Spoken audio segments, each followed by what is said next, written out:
वज़ीर ख़ारजा शाह महमूद कुरैशी साहब आला सतह के वफ़द के हमरा एक रोज़ा दौरे पर अफ़गानिस्तान के दारुल हुकूमत काबुल पहुँचे हैं, जहाँ उन्होंने अफ़गानिस्तान के नायब वज़ीर आज़म और जो वज़ीर ख़ारजा हैं उनसे में जो आला क़यादत है उससे मुलाकात भी की है।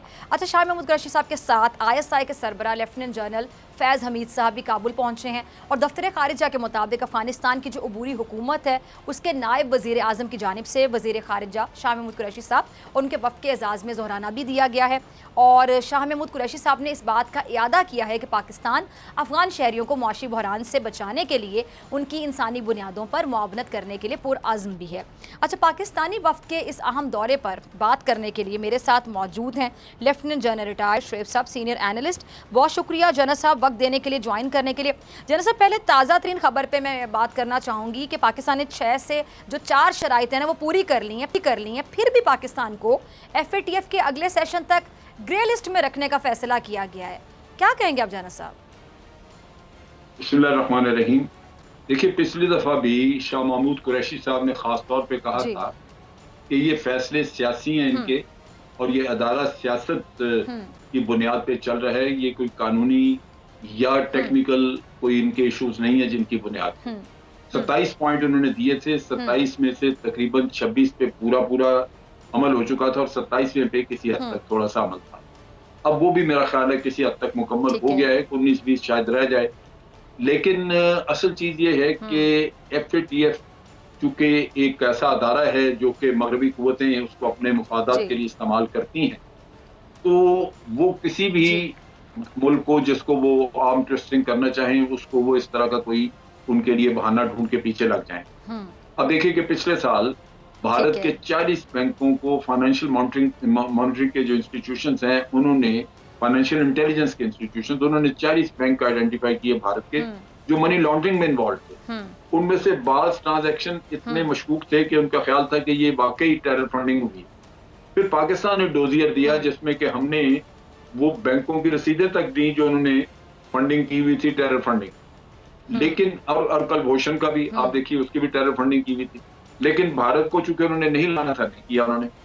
पाकिस्तान के लिए कोई सबूत, कोई शवाहिद नहीं, लेकिन जमात-उद-दावा को या जैश-ए-मोहम्मद को, इनको यूनाइटेड नेशन से टेरर ऑर्गेनाइजेशन डिक्लेयर करवा के तो पाकिस्तान पे दबाव डालना शुरू कर दिया कि जी आप टेरर फंडिंग हो गई।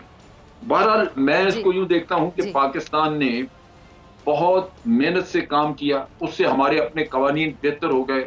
हमारे अपनी इकोनॉमी में इसका फर्क पड़ा इसलिए कि जो रेमिटेंसेज आ रही थी बाहर से, वो पहले हुंडी वगैरह के जरिए आती थी, अब बैंकों के जरिए आ रही हैं। आपको फॉरेन एक्सचेंज मिल रहा है और फॉरेन एक्सचेंज गवर्नमेंट के पास आ रहा है, आपके रिजर्व बढ़ रहे हैं, तो इससे फायदा हुआ है। और उसके अलावा वैसे भी टेरर फंडिंग को चेक करना हमारे लिए निस्बतन आसान हो गया। तो मैं प्राइमरीली इसको ब्लेसिंग इन डिस्गाइज, लेकिन ये ज़हन में रखिए कि आपको ग्रे लिस्ट में रखा जाएगा आइंदा भी।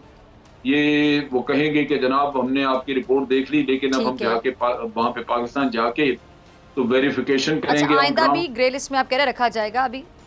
हाँ, वो वेरिफिकेशन के चक्कर में आपको डाल देंगे, उसमें फिर कोई नुक्ता निकाल देंगे।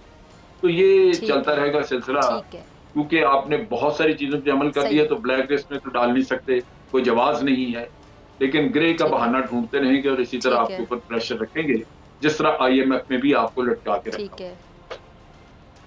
ठीक है। अच्छा जनरल साहब, ये अब आप क्या समझते हैं पाकिस्तान का जो आला सतह का वफ्द जो दौरा काबुल, ये जो मौजूदा हालात हैं अगर देखा जाए तो इसमें कितनी अहमियत का हामिल है दौरा? ये देखिए, ये दौरा बड़ा अहम था। इसमें 2-3 चीजें, एक तो ये मॉस्को में जो कॉन्फ्रेंस हुई उसके फौरन बाद शाह महमूद कुरैशी गए और कुछ वहां पे जो डिसीजन वगैरह हुए, एक्चुअली 2 तरह की प्रॉब्लम्स हैं। एक तो इंटरनेशनल कम्युनिटी के हैं जो कि इंक्लूसिव गवर्नमेंट और वो ह्यूमन राइट्स, ये वो चीजें। दूसरा हमारा अपना रीजन के मसले और हमारे खास तौर पे पाकिस्तान के।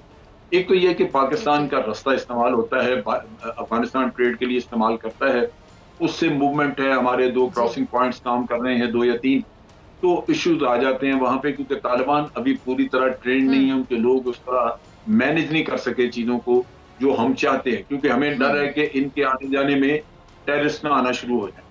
फिर जो टेररिज्म वहां पे हुआ है, जिसके 3-4 वाकयात हुए दाइश के जरिए, वो भी हमारा कंसर्न है, क्योंकि हम डरते हैं कि ये चीज फैल ना जाए। फिर नारकोटिक्स का भी किस्सा है, वो भी पहले से कहीं ज्यादा बढ़ गया है। इन चीजों के साथ साथ बाज अफगानिस्तान में बाज चीजों पे एतराज उठाया गया। मसलन PIA की फ्लाइट्स हमने रोकी, उसकी वजूहात मौजूद हैं, लेकिन अफगानियों ने उसका बड़ा बुरा मनाया। इसी तरह जो हमने ये क्रॉसिंग साइट्स को जो बंद किया 2 दिन के लिए, वो भी शोर शराबा। तो वो मैं समझता हूँ कि अंडरस्टैंडिंग डेवलप करने की जरूरत थी, जहां उनको समझाया जाता है कि ये इश्यूज आसान नहीं, आपने मिलकर काम करना है।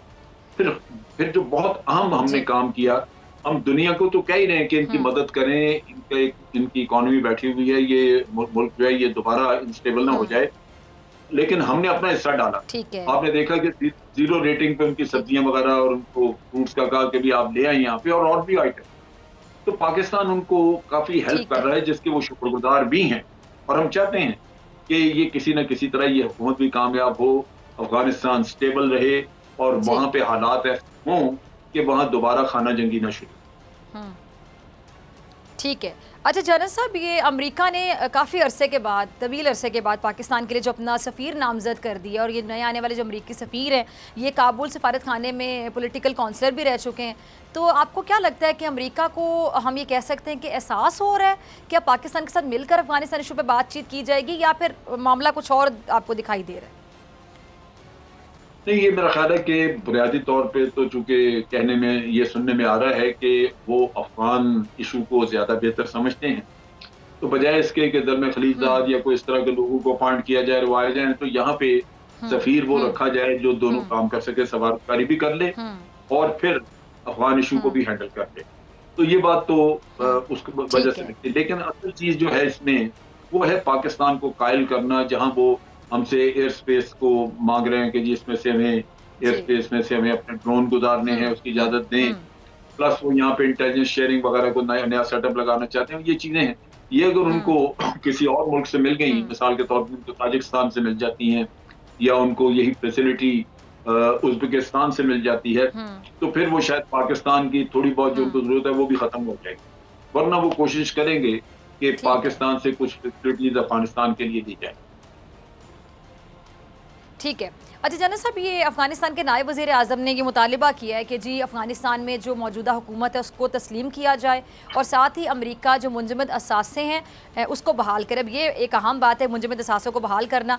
और अमेरिका ने दूसरी तरफ आपने सुना होगा कि अमेरिका के जो नायब वज़ीर ख़जाना है उन्होंने ये सेनेट में ब्रीफिंग देते हुए कहा है कि जी हमारा जो अमरीकी बैंकों में अफगानिस्तान के $10 बिलियन हैं उसको मुस्तक़बिल करीब में बहाल करने का फ़िलहाल कोई इरादा नहीं है। तो अमेरिका की इस पॉलिसी पे मैं आपका कमेंट चाहूँगी, बल्कि आपका तफसीली जो एक तज्ज़िया वो चाहूँगी, क्या समझ आती है इससे? देखिए जी, ये तो ब्रॉड डे लाइट की डिकॉइटी है, एक लूटमार वाला काम किया अमेरिका ने, जिसका कोई जवाब नहीं था।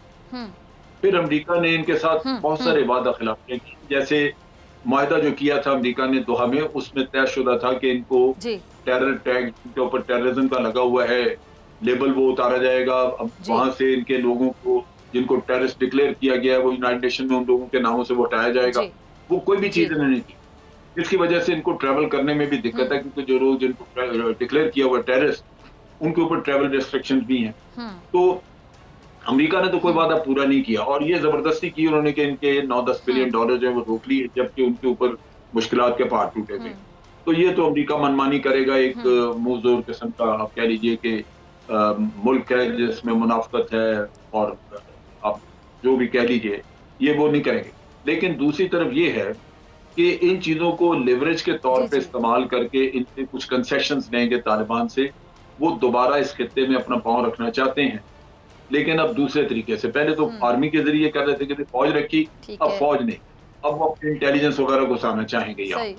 तो तालिबान को वो किसी न किसी तरह घेरेंगे पैसे के चक्कर में या उनकी मुश्किलात को एक्सप्लॉइट करते हुए, और फिर वो अपना मकसद निकालेंगे।